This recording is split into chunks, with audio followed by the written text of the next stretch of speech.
ampiviliana trany riavana malala no azontsika miona tozondray enontsika ny tenin'andriamanitra azontsika mandrany afatra tsara meny tompo hoe azontsika sakafo-panahy ao aminareo ne ny fahasoavana sy ny fiadana avy amin'andriamanitra ray sy Jesosy Kristy tompontsika izay notra ny tena no ny fahotantsika na hafahantsika amin'izao mpiarabelona rasy fanahy zao araka ny sitrapon'andriamanitra raintsika amen. Talata 4 Martsa 2020 ibanjinantsika ireo hevitra hoe mitarika ny fandinihan-tena ny tompo. Andeha ry havana idera sy ankalazan'andriamanitra isika. Misaoran'i Jehova ianareo anjeliny dia ianareo izay mahery indrindra sady mankatoy ny didiny ary mihaino ny feon'ny teniny. Misaoran'i Jehova ry miaramila ny rehetra dia ny mpanompony izay nanao ny sitrapony. Misaoran'i Jehova ny asa ny rehetra era amin'ny fanjakany. Misaoran'i Jehova ry fanahiko. Amen.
andeha hivavaka isika.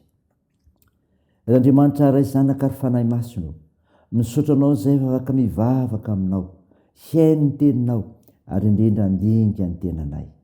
Midera mankalaza mame voninahitra narinao masina zay tofandriamanitra tsy tohinao. Mamindrafo aminay Tompo, mpanota maso zay, avelao ny elokay. Miasa fanahy masino aminay, randray afatra tsara avy amofinainy zay. Aminaran'i Jesosy Kristy ilay teny tonga nofo, novanay izany mivavaka izany. Amen. Ny finainao antsika amin'ity noity ravana malala dia hitanao amin'ny bokin'ny tantara. Tantara voalohany 7:20, ny 9:9 ka hatramin'ny 10. Mivaky toy izao aminaran'i Jesosy. Ary ankehitriny, entinatrehan'ny Israely rehetra fiangonan'i Jehova, sy enatrehan'Andriamantsika, tandremo sidiny didin'i Jehova Andriamanitra reo rehetra, mba hahatananareo ity tany soa ity, sady avelanareo lova ny zanakareo mandimby anareo mandrakizay izy. Ary ianao re Solomona zanako, aoko fantatrao Andriamanitra ny rainao, ka manompo azy amin'ny fo rehetra sy mifanahy mazoto, fa Jehova dia mpandinika amin'ny fo rehetra, ary ny fieritreretana rehetra dia fantany avokoa. Raha mitady azy ianao dia ahita azy, fa raha mafoy azy kosa ianao dia ariny mandrakizay. Koa mitandrema fa Jehova efa mifidy ianao hanao trano ho fitoerana masina, dia mahereza ka mahefa. Amen. Ray masino, manamasinana ny fahamarinana, ny teninao ny fahamarinana. Amen. Ravana malala ho aminao trano ny fiadanan'i Jesosy Kristy, le nanome zany ho an'izay rehetra mino azy. Anio finainao antsika anio ka ranaitsika teo, tantara voalohany 7:20, 9:9 ka hatramin'ny 10. Tantara ny amin'ny hafatra nataon'i Davida, ny amin'ny nanaovana ny tempoly sy ny amin'ny fivavahana an'i Solomona zanany. Koa mitarika fandinihan-tena ny Tompo, manana fiainam-pakatoavana sy fahatokina. Zany revana, manana fiainam-pakatoavana sy fahatokina. Izay ambara amin'izao mofinainy izao dia ny fanorenan'ny tempolin'i Jehova. I Davida no nikasa anatanteraka, fa Solomona ny sitraky Jehova. Mba tanteraka izany anefa dia takina amin'ny Solomona sy ny vahoaka izay tonona ho fiangonan'i Jehova, ny nanan'izy ireo ny fiainam-pakatoavana, ny fiainam-pahatokina an'Andriamanitra. Mahay manaiky ny torohevitra izay atolotra mba hahatrarana ny tanjona. Koa maiza maniry tena, elao ny fanambony tena, fa sakana tsy androsony izany. Maiza makatoa, mahatokina an'Andriamanitra, fa ataony lavirara ny fikasanao, tandremo ny didiny. Mitarika ny fandinihan-tena ny Tompo, tadiavy mandrakariva izy. Zany koa ravana, tadiavy mandrakariva izy. Raha mitady azy ianao dia ahita azy ho ny 9:10. Ny afatra napetraka Davida tamin'ny Solomona dia ny hahafantatra tanteraka n'Andriamanitra sy hanompo azy, ary hitady azy amin'ny faharoran'ny tena sy fanahy mazoto. Asa goavana no tanterahana, ka tokony hanana firaisampo akaiky aminy sy amin'ny teniny. Ho koa Jesosy, mitadiava dia hita ianareo. Nolazaina tamin'ny fotoan'androny izany, nefa mbola marina ankehitriny.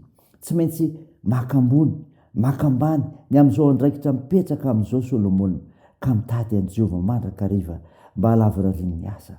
Isika koa ry havana, efa vidian'Andriamanitra hanao ny asany, tadiava izy, aoka ho feno fanetretena, fa izany no sitrak'Andriamanitra.